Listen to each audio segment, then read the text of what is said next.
1 तारखेला सकाळी लक्ष्मी दर्शन होणार असल्याचं वादग्रस्त विधान गुलाबराव पाटील यांनी केलं होतं. त्यानंतर आता खासदार भास्कर बघरे यांनी देखील लक्ष्मी दर्शन घ्या असं म्हटलंय. लक्ष्मी दर्शन घ्या आणि आम्हाला मतदान करा असं वादग्रस्त विधान खासदार भास्कर बघरे यांनी येवल्यातील जाहीर सभेमध्ये बोलताना केलंय. हुशार आहे. 22 तारखेला मतदान होतं, मागच्या वेळेस 21 तारखेला आमदारकीचं, 20 तारखेला 18ला लई लक्ष्मी फिरली, दारदार उठ बघता काय झोपलाय, ही आली आहे, तुला प्रसन्न होते, बाहेर खाली टाकून झोपा तुम्ही 1 तारखेला लक्ष्मी येणार आहे, उठ बघता काय झोपलायस, उठ. पण लोक समजदार आहे, लोक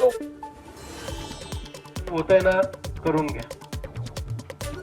कारण आता अनिल भाऊकडे तुम्ही पैसे मागाल, सागर भाऊकडे पैसे मागाल, हे सगळे कष्टाचे पैसे त्यांच्याकडे बिलकुल जसं माझ्याकडे मागितले नाही ना तसे या दोघांकडे सुद्धा मागू नका. परंतु जे द्यायला येतील ना त्यांच्याकडे आलेली संपत्ती ही काही त्यांच्या कष्टाची नाहीये आणि ती संपत्ती ही तुम्ही घ्या. परंतु मतदान कोणाला करा? आपल्या उमेदवारांना करा. एबीपी माझा, उघडा डोळे बघा नीट.